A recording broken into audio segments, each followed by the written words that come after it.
ke toilet, sahabat beliau itu melihat sosok perempuan berbaju putih di samping toilet. Semua giginya itu katanya taring semua ya, taring semua, berbentuk seperti gigi ikan gitu. Tangannya itu panjang dan lancip itu. Tangannya itu, jari-jarinya itu sangat panjang sekali, lancip, kurus, dan tinggal tulang dan kulit.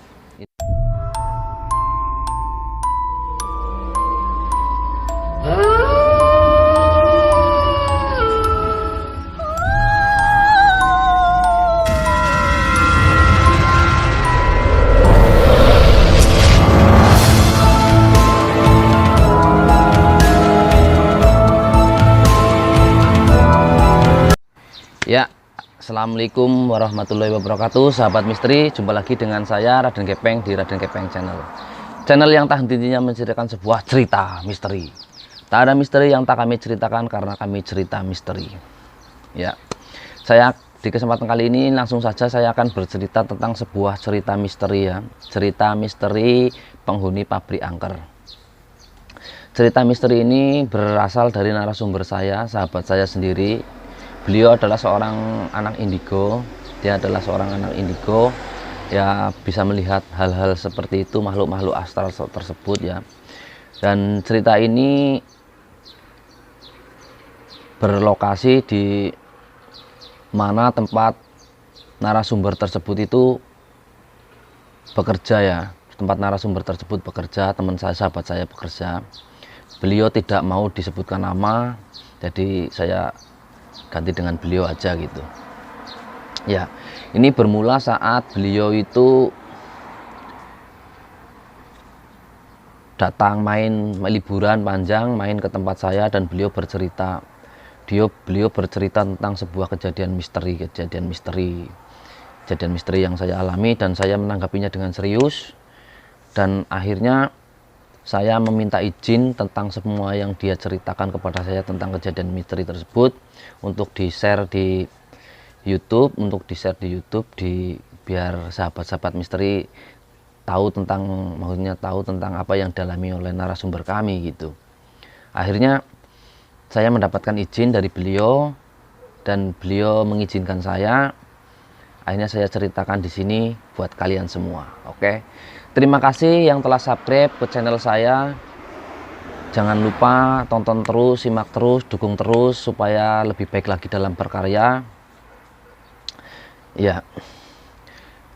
Langsung saja beliau itu saat itu datang ke tempat saya, liburan ke tempat saya ya. Dia menceritakan tentang apa yang dia alami, tentang cerita-cerita misteri akhirnya, dan saya itu menanggapinya dan saya minta izin untuk di-share.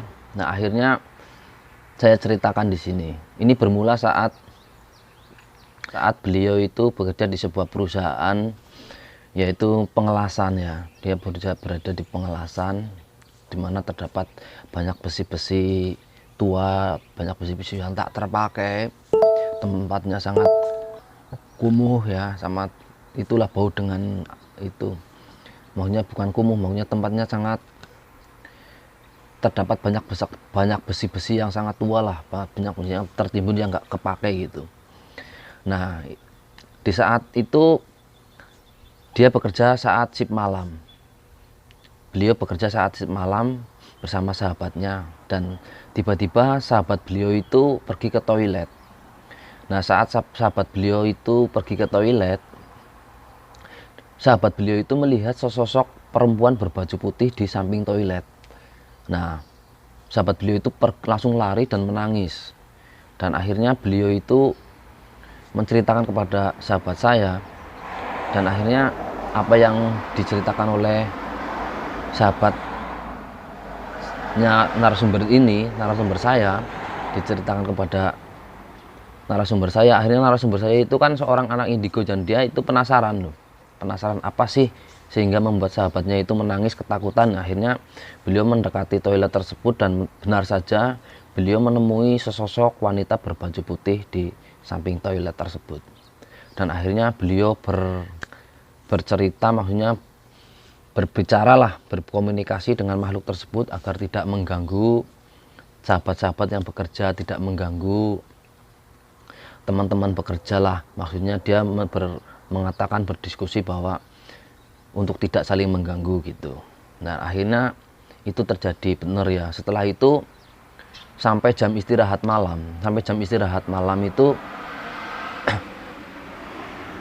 mereka itu kan pada istirahat itu ya, beliau itu narasumber tersebut pergi ke toilet tersebut, dan kebetulan di toilet tersebut ditemui lagi oleh sesosok yang sangat mengerikan. Beliau menceritakan bahwa sosok ini baru pertama kali dia melihatnya dan dia nggak tahu itu jenisnya apa, dan dia menceritakan kalau mungkin jenisnya pocong atau genderuwo itu beliau sudah sering melihatnya, tapi ini baru pertama kali dan katanya wujudnya sangat mengerikan.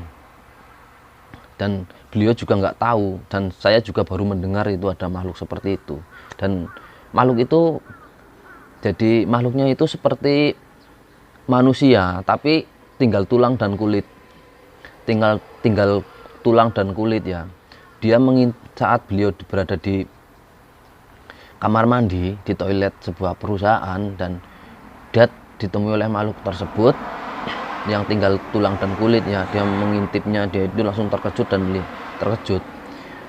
makhluknya itu giginya itu taring semua, giginya itu katanya taring semua ya, taring semua, berbentuk seperti gigi ikan gitu. Tangannya itu panjang dan lancip, itu tangannya itu jari-jarinya itu sangat panjang sekali, lancip, kurus, dan tinggal tulang dan kulit.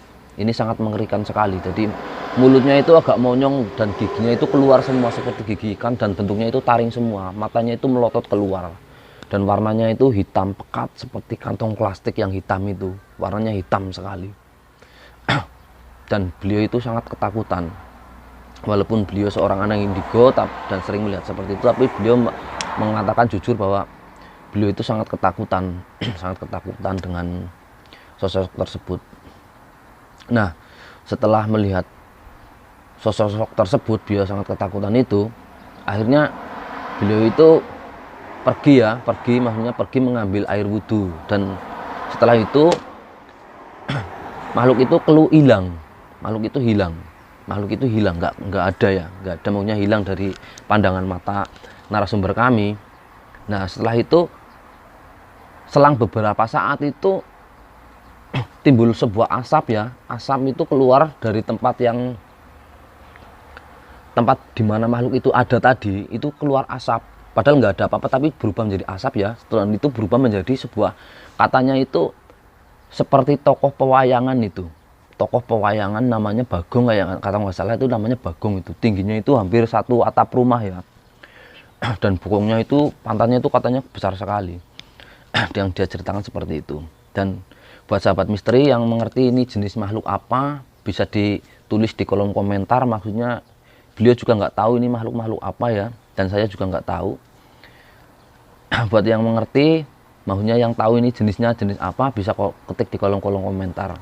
Dan oke, jadi setelah itu beliau itu bercengkrama lagi dengan makhluk yang berubah tadi seperti itu ya, seperti Bagong itu. Dan dia itu langsung setelah melihat itu langsung terbang keluar, dan temanku itu mengikuti keluar dari sebuah ruangan pabrik tersebut.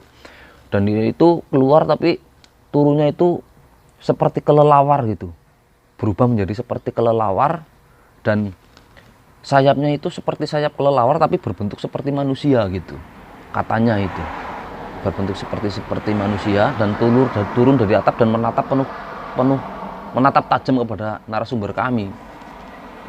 Nah setelah itu temanku itu langsung masuk lagi ke ruangan lah, masuk lagi ke tempat dia bekerja, dimana setelah mulai bekerja lagi, dan dia menuju ke sebuah apa namanya ya, tempat limbah ya, tempat pembuangan sampah itu, tempat limbah dari sebuah limbah produksi. Dan di situ dia ditemui oleh sosok genderuwo, dan beliau berpamitan atau meminta izin kepada makhluk-makhluk di sekitar situ, maksudnya meminta izin agar tidak saling mengganggu kepada semua yang bekerja di situ. Dan beliau akhirnya gimana ya, maksudnya beliau itu berkomunikasi dengan makhluk tersebut untuk tidak saling mengganggu. Akhirnya makhluk tersebut bersedia, cuma makhluk tersebut katanya mengatakan bahwa ini loh, kami ada di sini gitu, menunjukkan eksistensinya mereka, bahwa mereka itu ada gitu, seperti itu. Akhirnya teman saya akhirnya menyadari, oh ya memang benar ada, tapi ya harus sendiri-sendiri, tidak saling mengganggu lah di jalan hidup masing-masing gitu. Akhirnya setelah kejadian itu, tidak lagi, setelah teman saya berkomunikasi dengan makhluk tersebut dan sampai habis kontrak itu tidak terjadi hal-hal penampakan yang menakutkan seperti itu. Memang tidak mengganggu, kata teman saya itu, kata narasumber saya itu, memang tidak mengganggu, cuma menampakkan diri gitu. Memang tidak mengganggu, cuma menampakkan diri. Tapi setelah ada komunikasi dengan sahabat saya, narasumber saya itu, dan itu setelah itu tidak ada terjadi lagi namanya penampakan atau bayang-bayang apa gitu, nggak pernah terjadi sampai beliau habis kontrak di perusahaan tersebut dan pindah lagi ke sebuah perusahaan yang lain gitu ya. Namanya kerja kan, habis kontrak berapa tahun, 1 tahun 20 atau berapa itu habis, pindah ke tempat yang lain. Itu setelah sampai dia pergi itu nggak ada lagi cerita bahwa ada orang melihat penampakan, itu nggak ada ya. Alhamdulillah, mudah-mudahan sahabat misteri semua tidak mengalami hal-hal seperti yang narasumber dialami ya. Mudah-mudahan seperti itu, dan mudah-mudahan sahabat misteri dan kita semua itu dijauhkan dari hal-hal seperti itu ya. Intinya kalau kita berdoa, kita bekerja itu utamakan ya berdoalah, minta perlindungan kepada Tuhan Yang Maha Esa sesuai agama kepercayaan kita masing-masing ya. Karena kita bekerja itu yang diutamakan adalah ya keselamatan lah, mencari rezeki itu diutamakan untuk keselamatan gitu. Nah, beliau menceritakan seperti itu. Oke, itulah tadi cerita misteri yang saya sampaikan kepada sahabat misteri semua yang berasal dari narasumber saya. Terima kasih buat sahabat misteri yang baru gabung, yang baru klik video ini. Jangan lupa klik tombol subscribe-nya, like, dan notifikasi agar kalian semua itu tidak ketinggalan video-video terbaru dari saya. Video-video terbaru dari saya, cerita-cerita terbaru dari saya, cerita-cerita yang misteri. Karena tak ada misteri yang tak kami ceritakan, karena kami cerita misteri. Saksikan terus cerita misteri bersama saya, Raden Gepeng, di Raden Gepeng Channel. Channel yang tak henti-hentinya menceritakan sebuah cerita misteri. Oke, assalamualaikum warahmatullahi wabarakatuh.